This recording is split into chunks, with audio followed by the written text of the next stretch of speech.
dikenai tindak pidana lain, yaitu tindak pidana menghasut. Pasal 160 KUHP yang sudah ditentang juga oleh Abdul Fikar Hajar, ahli hukum pidana, harusnya ya berlaku kausalitasnya, ada sebab dan akibatnya.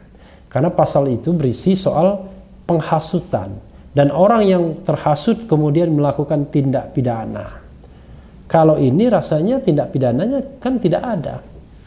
Yang ada adalah sekali lagi pelanggaran administratif, pelanggaran protokol kesehatan yang menurut Prof. Mahfud MD Menko Polhukam tidak bisa dipidana. Jadi pasal 160 yang ancaman hukumannya 6 tahun itu juga rasanya ya dari perspektif saya juga mengada-ada.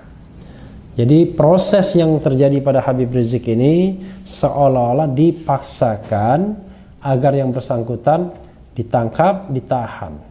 Dan proses penahanannya itu ya sedikit mempermalukan juga karena pasti menggunakan rompi tahanan dan diborgol. Jadi hanya orang-orang yang jahat kalau orang-orang kampung melihatnya yang ditahan dan diborgol. Tapi ya terjadi, it happens kepada seorang ulama. Ya terlepas kita tidak suka misalnya dengan Habib Rizik yang penampilannya meledak-ledak, tetapi dia adalah seorang ulama yang tetap banyak pengikutnya yang juga kita harus hormati. Terbukti ketika yang bersangkutan pulang dari ya semacam apa ya istilahnya uzlah di Arab Saudi, ada ratusan ribu bahkan ada yang mengatakan jutaan orang yang menyambutnya di bandara Soekarno-Hatta. Ini menunjukkan bahwa yang bersangkutan bukan tidak ada pengikutnya. Salah besar praduga Menko Polhukam yang mengatakan bahwa pengikut Habib Rizik sedikit.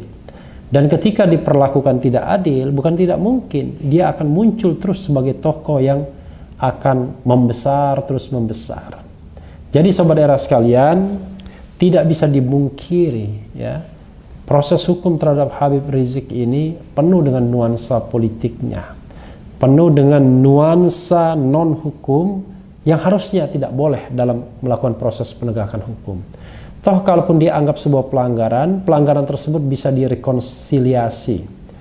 Pertama, diperingatkan, tanpa diperingatkan pun ternyata Habib Rizik sudah membatalkan semua kegiatan yang pastinya akan mengumpulkan banyak massa dan potensial melanggar protokol kesehatan. Sudah dibatalkan semua.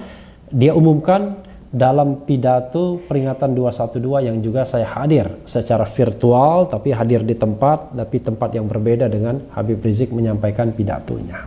Dan dia juga patuh membayar denda 50 juta rupiah, denda terbesar yang pernah dikenakan kepada kerumunan. Jadi apalagi? Bahkan dia harus kehilangan pengawalnya 6 orang yang hingga saat ini masih misteri apakah dibunuh, dibantai, ataukah karena tindakan pembelaan diri oleh aparat keamanan. Jadi sobat era sekalian, banyak sekali perlakuan tidak adil terhadap Habib Rizik ini. Dan sayangnya penegak hukum sepertinya sudah menarget bahwa keberhasilan menahan Habib Rizik itu adalah seperti keberhasilan tugas seorang aparat keamanan yang bertugas di Polda Metro Jaya. Kalau itu yang terjadi, ya tentu menyedihkan.